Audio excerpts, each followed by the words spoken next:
okay, whenever I visit Netflix, I want it to go to US. Yeah. You can set that so that the domain, so that it will know. And so when you have those tunnels open, you don't have to like switch your VPN tunnel. This is amazing. Right? Yeah, because that's the thing with VPN. You have to keep switching. Hi, I'm Eric Ma, the CMO of Depper Network, and been in the crypto industry now for about 5 years. And I started with CoinMarketCap. I know you use CoinMarketCap. Yeah. I'm sure. And moved over to Depper Network just over a year ago. And we are a Web3 project that focuses on building Web3 ecosystem, full stack. We also have mining incentives for people to join the network. And it's a private network. And right now, our first killer app, which is the foundation of the project, is a decentralized VPN. And everything is going to be built on that because we're trying to have solutions. We have solutions to current pain points in the world, which is protecting people's privacy. So privacy has been a huge issue Privacy, in Web2. censorship. Censorship, we're fighting censorship. And then also we're trying to make the internet more fair. So these three things is kind of the vision of the company. And we're doing it through blockchain, cybersecurity, as well as Web3. Yes. Yep. So very, very ambitious, challenging, but could really be potentially the biggest growth industry in 2022, as a lot of people have recently been talking about Web3 and people trying to understand it. So basically Web3, the ownership is now distributed to the users rather than a centralized source. So you don't have Facebook just taking your data and selling it. You can choose to sell it if you like. Right. Yeah, I think it's all about ownership, Web3. And people don't realize the freedoms that they're giving up and a lot of the privacy issues that are happening. You know, we always hear the term, I have nothing to hide. Yeah. Right? And it's not about if you have anything to hide anymore. It's about your rights as on the internet. Your privacy is a right of yours. Yeah. But the invasion of these rights and selling the data, your browsing, your habits, everything that you do with IoT devices now, right? Alexa and automatic lights. Yeah. You mentioned like Nike shoes. You're gonna have ads for Nike shoes. Yeah. But I mean, with the smart appliances at home, they'll know your habits, and they'll use all that info. When I say they, it's the big internet conglomerates, so that they can make more money off of you.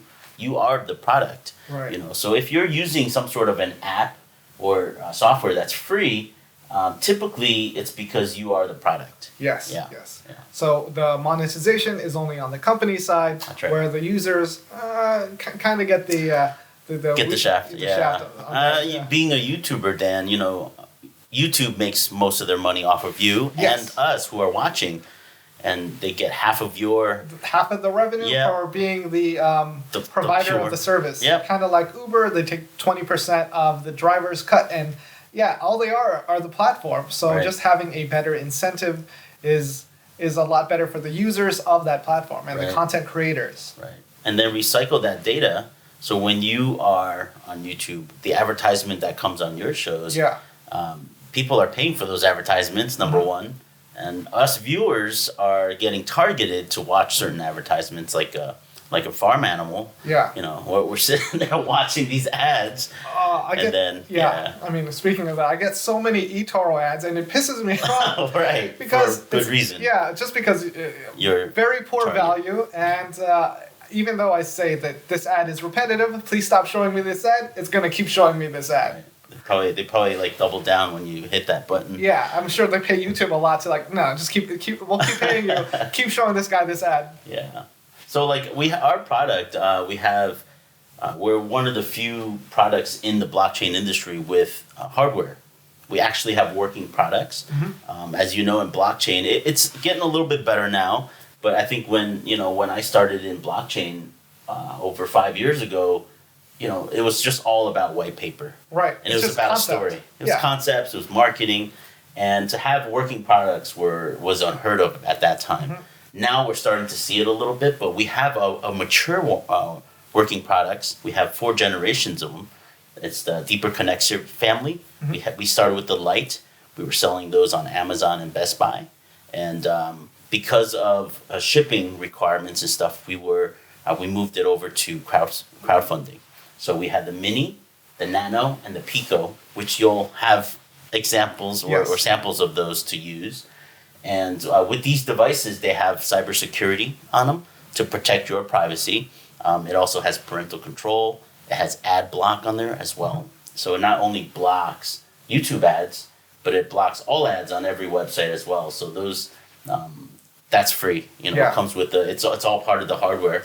And then also on the hardware is the DPN. The DPN is a decentralized private network, so no longer will you have to pay.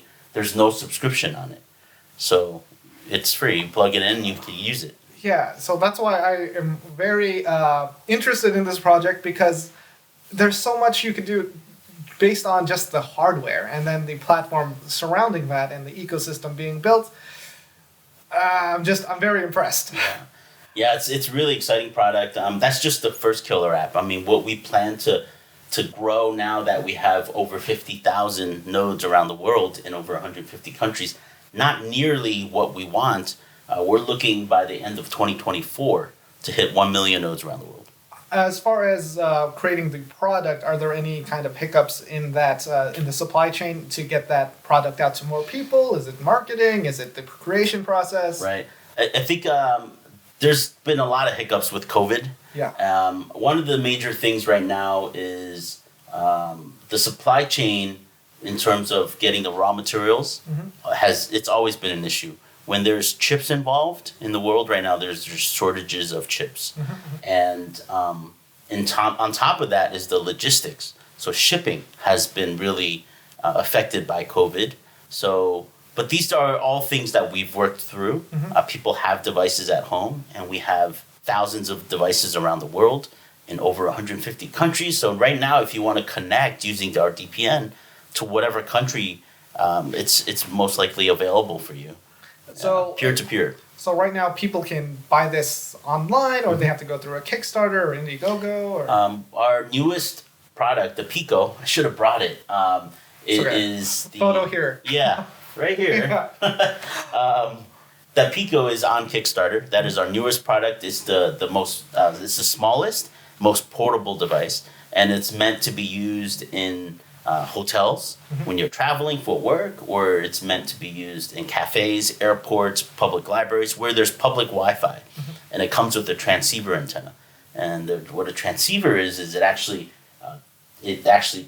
takes signal from the public Wi-Fi, and then it will protect it, and then it'll broadcast it to a network. The network could just be your laptop, or it could be you and your friends who are around sitting there working. So it protects all your information, because public Wi-Fi is very dangerous. Incredibly dangerous. Yes. Yeah. So people don't realize that. They type in passwords, they get hacked, they don't know what happened. Well, it's most likely somebody was at there sniffing your password and stuff. Yeah, that's one way. Or if someone's playing like some type of Facebook game where you release all your personal information to that game, and there are just so many different ways to leak your information. Don't take any quizzes online like, oh, which Backstreet Boy are you? No, that's a scam. Well, darn, I just did that last night. It's like, yeah, you'll get any of them. Trust me. You do it enough times, you get all of them. No, I stay away from those. Yeah, those clickbait stuff on Facebook. Which character would you be in this cartoon or something? Will you be the last survivor in this online game thing? Exactly. Yeah. So I think the Pico is available on Kickstarter.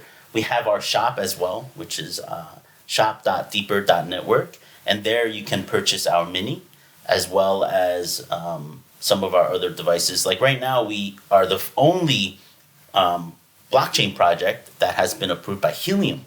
Yes. You know Helium? Yes. So Helium is a huge IoT data network, and we are the only crypto project or blockchain project that's been approved as a third-party manufacturer for Helium.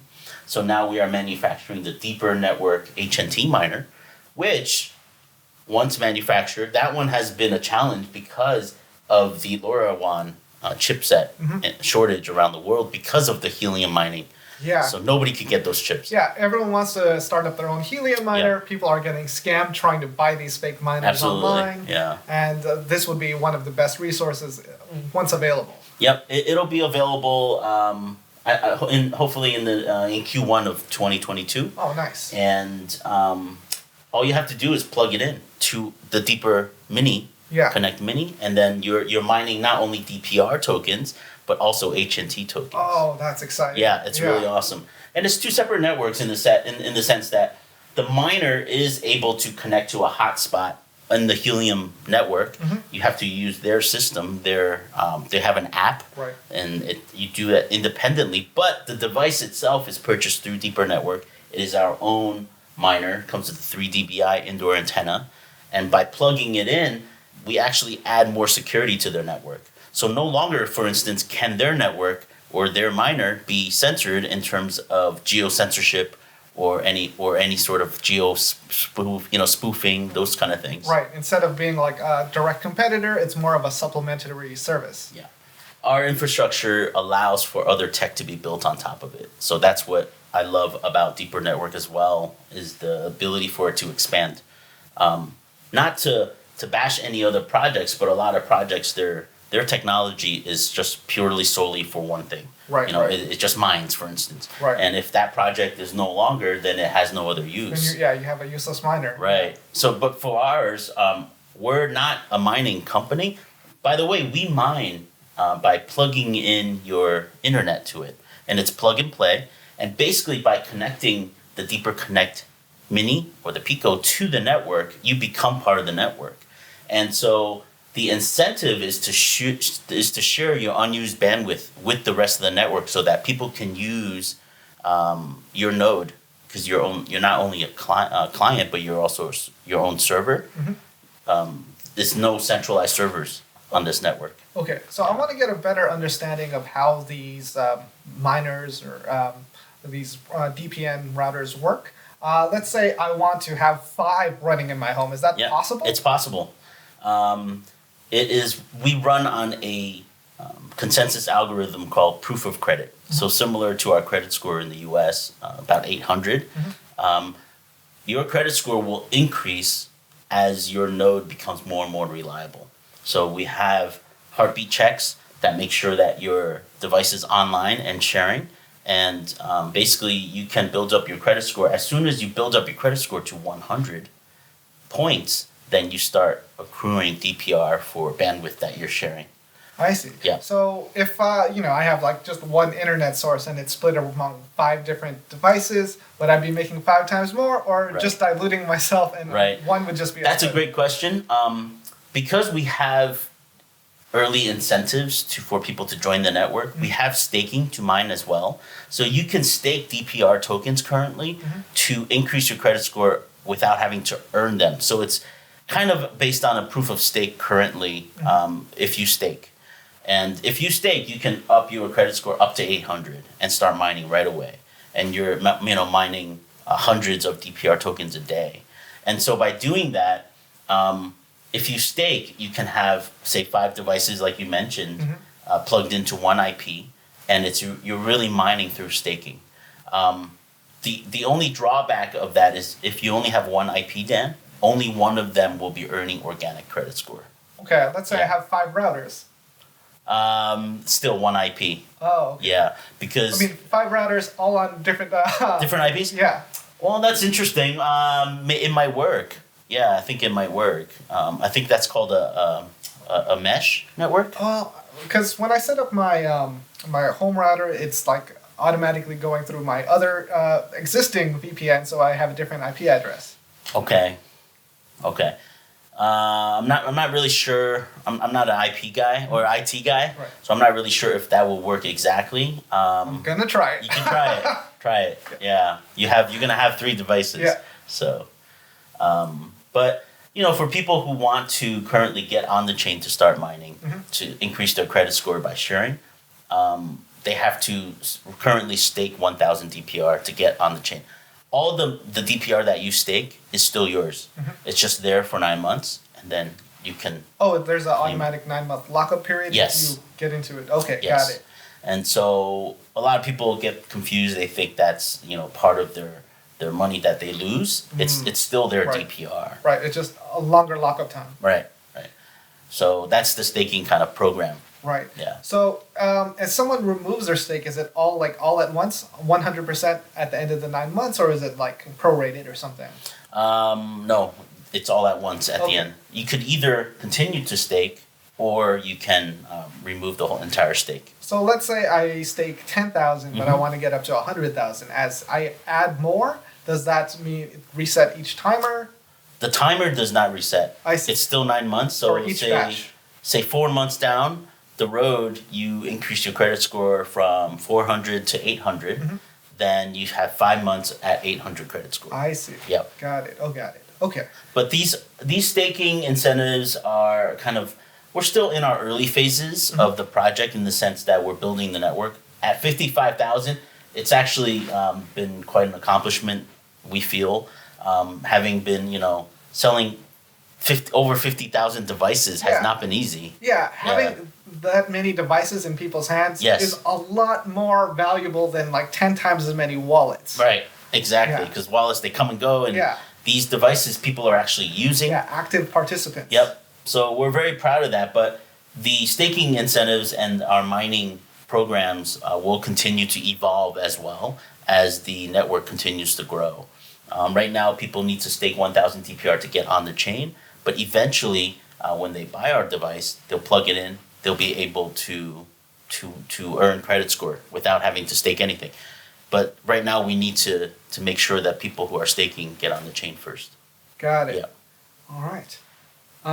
Anything exciting in 2022 you want to discuss? Oh, absolutely. So we've moved from our first market, like a go-to-market phase 1 plan. Now we're in phase 2. And the phase 2 plan is, the phase 1 was to really develop a working product and disperse it distribute it as much as possible, which we're not only manufacturing, we are also, we have our own warehouses around the world, and we're distributing worldwide as well.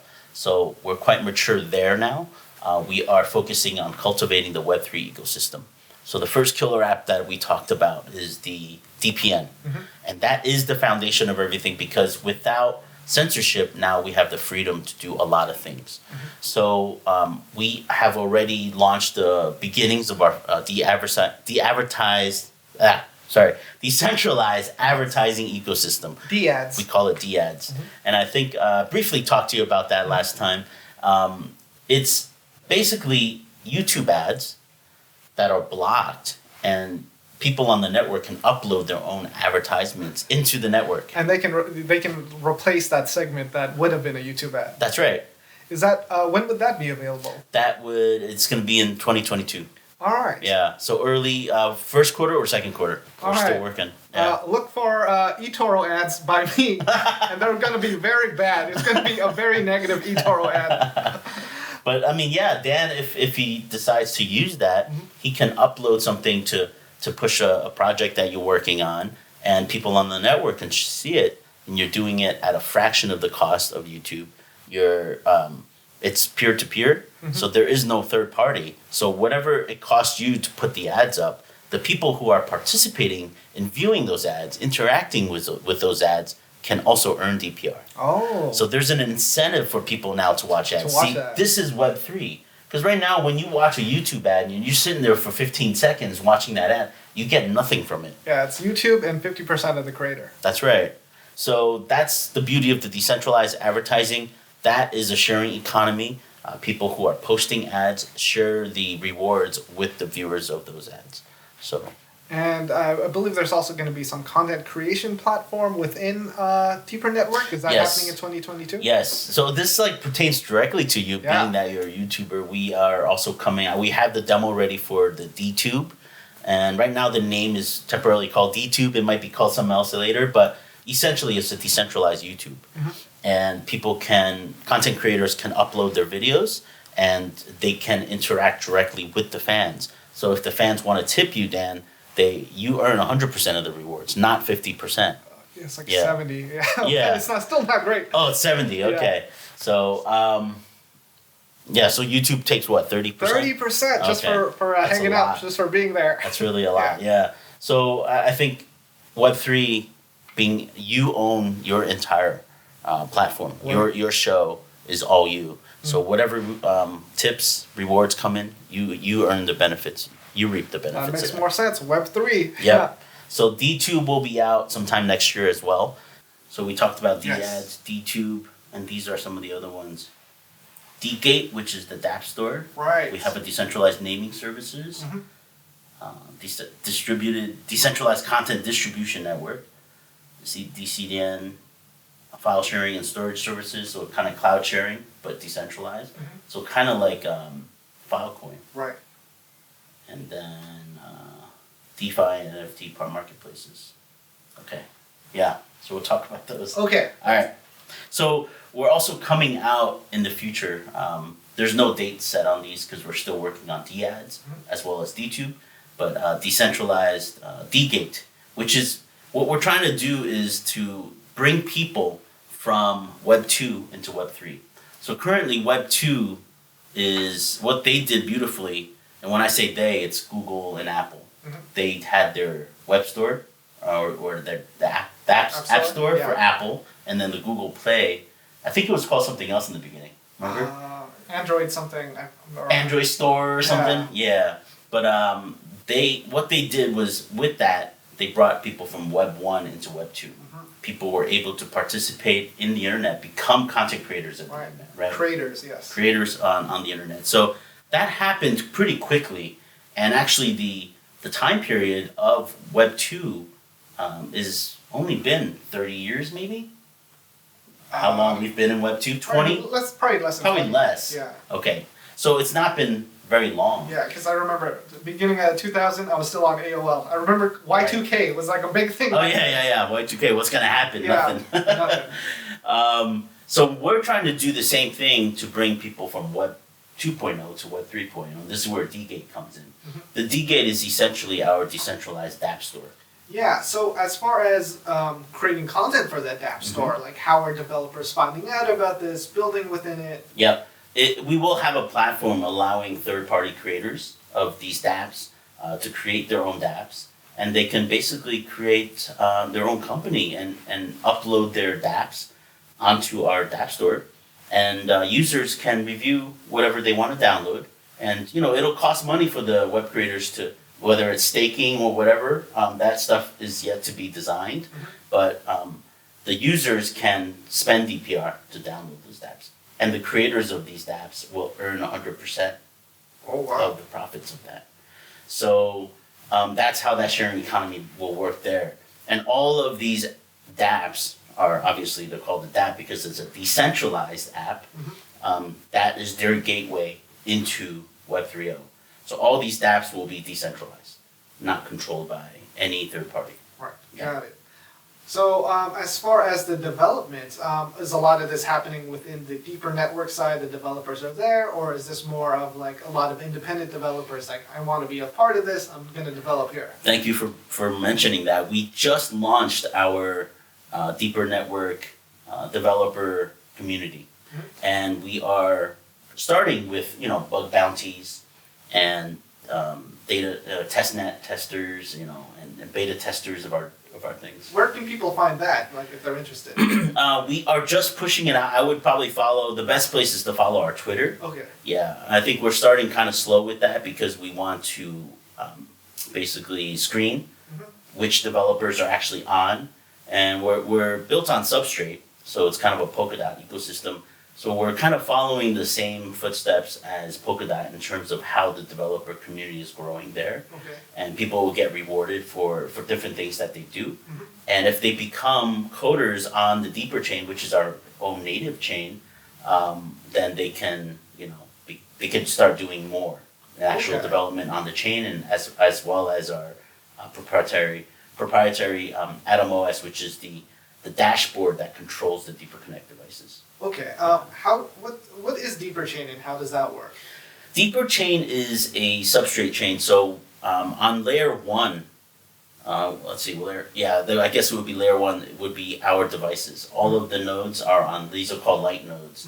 and they will interact with layer 2, which is where the deeper chain is. And the deeper chain has the consensus algorithm, and it's where all the credit scores and the rewards are. And so the deeper nodes on layer 1 will communicate with layer 2, and that's also where all the dApps are going to be written. And we are actually, as we speak, we're currently upgrading our deeper chain, our biggest upgrade yet, to deeper chain 4.0, and that we're also integrating the newest EVM on there as well. So the people will be able to write dApps on our chain. Okay. So that's recently happening. But we have 3 different types of tokens. We have the deeper chain token. We also have, of course, ERC20 DPR, which a lot of people complain about because of the high gas fees on Uniswap. And then we're also on Binance Smart Chain. So we do have a BEP20 DPR as well. But eventually, we will migrate everything to the native chain. Yeah. Got it. When it's ready. All right. Buy it on Binance Smart Chain for now. Yeah, or centralized exchanges, KuCoin, Gate. We're looking for Tier 1 to list on Tier 1 CEX exchange very soon as well. Fingers crossed. Right, I know you can't speak of it because I know the rules. Exactly. It's not something we could kind of be more open about. Right. Yeah. All right. Could I mention a couple of other things that we want to do? Yeah. The decentralized naming services, we all heard about unstoppable domains. Yeah. That's more of a centralized naming system still.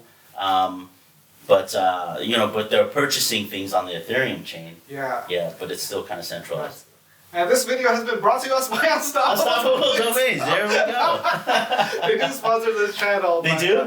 Every now and then. Okay. So yeah, don't worry about it. No, I think they're fine, great service, but I think more people are starting to move towards decentralization. Yes. So having a decentralized naming service where you actually own the name of your domain, very important. Yeah, don't worry, I'm gonna get paid up before I post this video. Sorry about that. You can cut that out if you want. Keep that in there. It's good stuff. Keep going, please. We also, because it is peer-to-peer, we have a decentralized content distribution network as well. Where there's peer-to-peer sharing of files. Oh yeah, like BitTorrent. Yeah, kind of like a BitTorrent, where all your files that's sent is sent in bits, so that maybe it's sent amongst 5 different IPs, and then when it reaches yours, it gets all put together. So it's secure and it's convenient. Yeah. Nice. Is there any reward system for users participating there too? Every single one will have rewards. Ooh, yes. Okay. So people who are sharing, it's all going to be self-sustainable sharing economy. Okay. Yeah. So I think DPR is at the core of all this. So DPR is going to serve a huge, it's a gas for the chain. Yeah. So anything that's doing anything on the chain is going to require DPR. So it's going to be at the heart of the economy there. Yeah. A couple other things, the file sharing and storage services being, decentralized. Will have the capability of hooking up different new devices, new products like hardware, such as hard drive. Oh, cool. Yeah, to the device, and you could be your own cloud server. Yeah. And through the BitTorrent sharing kind of thing, the decentralized content distribution network. It's all secure. So if people are storing anything on your hardware, it's only a piece. There's nothing you can do with it. Right. So by having that, it's almost like Filecoin. But Filecoin's kinda centralized, sorta. I don't know enough about Filecoin. Yeah. It wasn't that interesting to me. I tried to use it and I was like, this is very inconvenient. Right.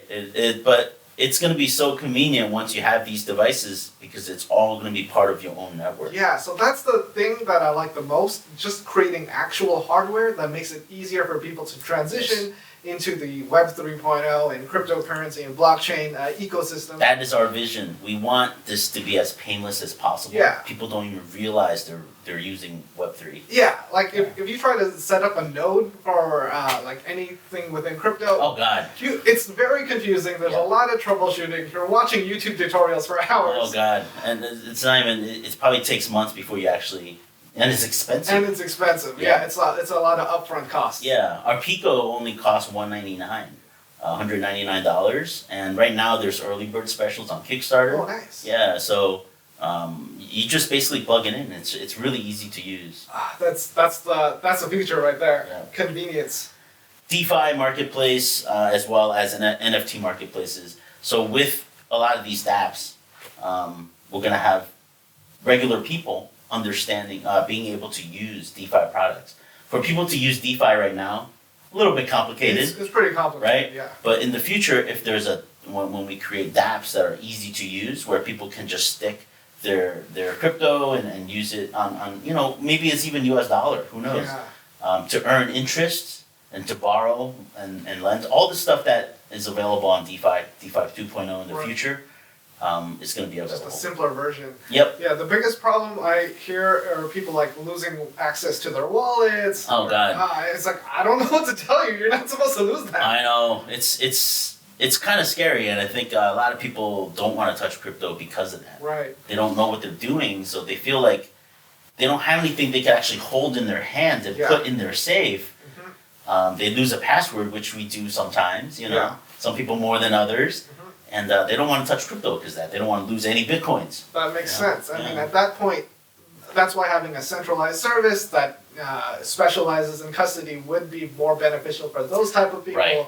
But it really depends on the customer, the audience. If you make it super easy, that's where the customers are going to go. Yeah, and I think we will get there. Decentralization right now is not as user-friendly as having centralized, because when you have somebody serving you, doing everything for you, of course it's easier. I forgot my password. I was like, all right, here it is. What's your other password? What street did you live on when you grew up, You type that in, you'll give you a password. But in the future, it'll become easier and easier to do that. To if you forget a password, to try to get that back. Right now, it's just, there is possibility of you losing everything. Right, but I mean, once we get to that point, that's when we can see that mass adoption. Absolutely, and we got to get there quick. And I think it's moving along rather quickly. Mm-hmm. I would say in the last 5 years, with smart contracts just being introduced to the world, it's just the progress has really accelerated in the past 3 years. Yes. I think the past 3 years feels like 30 years of development. Because everyone's watching it so closely in anticipation. Yeah. And the stress of everything makes you feel like time is dragging. Yes, absolutely. Yeah, you could go to our website, which is Depper.network. You could go there and just kind of scroll around and look at, there's like certain graphics on there. I can send you other slides to talk about, that highlight different things like our Web3. And then the other place is our shop. Our shop is shop.depper.network.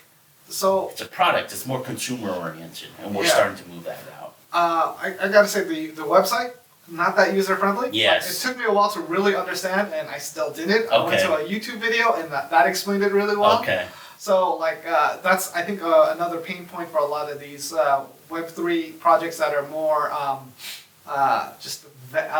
very robust. Yeah. That it's really difficult for the person just browsing the website, like, what is this? What is this? Oh, yeah, absolutely. Yeah. The Depper.network is not meant for the regular, somebody who doesn't understand crypto. You understand crypto, and it's still hard challenging. For you. Yeah. So I agree. It's not the best. I was hoping you could make it a little bit easier. There are some graphics, but whatever you need, like if you feel like, hey, do you have a graphic that kind of shows this? I can try to get that to you. Absolutely. And I don't know if there's already like ROI calculators for like, all right, you invest this much. Oh, we have a calculator. Good. I was gonna do it manually. So that's Depper.network/calculator. Oh. Yeah. Easy. Yeah. You could go there and you can see how much you earn if you stake this much.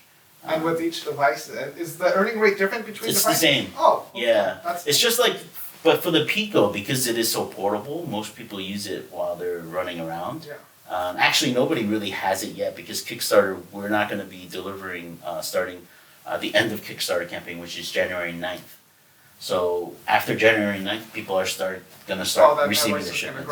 Yeah, but that is really our first device that's going to be helping people get into the network. It's going to be the mainstream kind of device. As far as the metrics for people using the network, is that available publicly? Yeah. Right now we're sharing, I think it was like 10 terabytes of data. I forgot if it was I think it's each month. Okay. Yeah. That's a lot. It is a lot. And so people are, watching movies and doing all sorts of different things. And as far as like people that have the devices online, is that also publicly available? Yeah, we're, let's see, if you check the deeper scan, I think we're over 30,000 nodes that are actually on chain. But I wouldn't mention it just because I'm not totally sure. The devs have that info. I don't really know how to check it. Yeah, because there's all these other things like, I try to keep things into perspective and for value for people as like, all right, this will be your ROI having the device. Right. This also, if you are paying for a VPN, this is like the typical cost of one. This is all included once you have the device. Right. Definitely. I think if you only look at the VPN though, it wouldn't be totally fair because it also has cybersecurity. Right. And it's enterprise grade cybersecurity. So people at home typically don't have very good security. Yeah. So having this and anything that's connected to that Wi-Fi is secured. That has some value to it. I don't know how to put a price on that. Well, we've been compared to Cisco hardware, which is usually used in small offices. Oh, how much is that? Those are usually like around $1,000 for the cheapest. Okay, that's a great reference. Yeah. I want to put like, all right, this is how much a VPN is. This is how much the security is. Right. This is your ROI from using this device. Yeah, you could go to Cisco and just kind of see what their smallest one is, and I think it might be just under 1,000. Okay. But that's part of the ROI, and then just even just having a pop-up blocker like built in, that's like yep. So critical for people like older people. Like my mom believed in so many things that popped up on her. Oh God. She's like, she was saying that she needed to call Windows support. I was like, no, you don't. Oh, That's God, fake. that's the a worst. That's a fake pop. Close it. That's the worst. But yeah, I think try using it first. And right now, yeah, you have it, so you could use it here.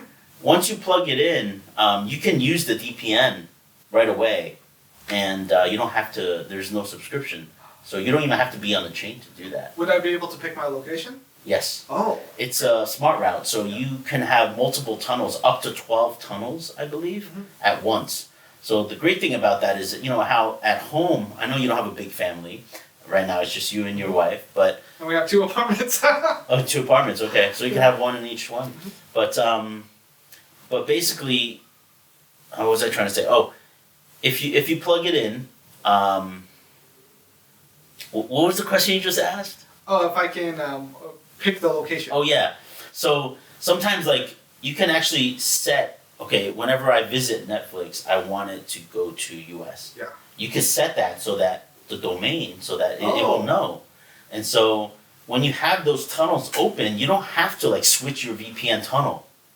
This is amazing. Right? Yeah, because that's the thing with VPN. You have to keep switching. Yeah, I only switch to US if I want to use Hulu or Discovery Plus for 90 days. Now you don't have to do it. Yeah. You set that domain. Wow. Yeah, and I can show you how to do that if it's confusing. It's really easy to do, actually. It's on one of the tabs. You set your domain, and then you don't have to worry about it. So every time it goes to Hulu, it'll go automatically to the US. That's fantastic. Yeah, and then if you, for some reason, you want to see a show in China, then, iQIYI. It goes to China. Like on my Roku, anytime you go to Crunchyroll, it has to be on the US network or I won't get any. Right. So you make sure you set it to that. So you can have multiple tunnels at once. You don't have to ever switch anything. It's nice. Oh man, see, this is like one of those pro user features. Yes. People don't really realize the value of it. Yeah, absolutely. Yeah. Like I know that convenience. Yeah. And then I think people will ask you, well, because it is peer to peer, that if I connect to you, I don't know you personally, for instance, and I use your IP, and if I'm doing something bad with it, you could, number one, you could turn off BitTorrent sharing if you wanted to, because in some countries it is illegal. Is that illegal in Taiwan? I think it is. Okay, it's gone. Yeah. So shut that off. And because with BitTorrent sharing, sometimes you will receive, maybe an email or a letter from your ISP saying that, hey, you're doing this. Yeah, I got that before in the US. Yeah. So turn that off if you like. And then the other thing is, a lot of people will ask, well, how secure is my IP if somebody's using it to do bad things with it? Maybe they're doing something on the dark web or whatever. Well, we have a feature. It's called Web Filter, and you have a blacklist. So you can have a blacklist of different websites where none of those websites will be allowed to be visited when they're using your IP. So that's one way you could protect your. Is there a recommended blacklist? We are working on that. That's a good one. Yes, and you could just upload that. Yep. But I think those things you can also find on the internet. So you can find different blacklists that you can temporarily use if you like, because we don't know all the bad same websites. here. I'm like, I don't know what will get me in trouble. Right. So if for some reason something's on that blacklist that you don't know which one it is, it's causing trouble, then you could actually put that particular website on your whitelist. So anything could be on your blacklist, but if you whitelist it, then it's okay. That makes sense. Yeah, so it makes it easier. You don't have to go and search for it. Yeah. So that's another feature in terms of security. We're not anonymous. A lot of people get us confused with like Onion or something like that, or Tor, where it's kind of more anonymous web surfing. We're not trying to be anonymous. We're just a peer-to-peer. We're not trying to, with your IP public, like a lot of people don't understand anything can happen to your IP at any time if somebody wanted to hack it, right?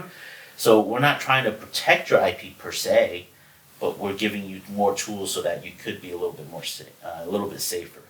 So yeah, we're not anonymous. We're not trying to encourage people to do anything bad using anonymous, surfing the web anonymously.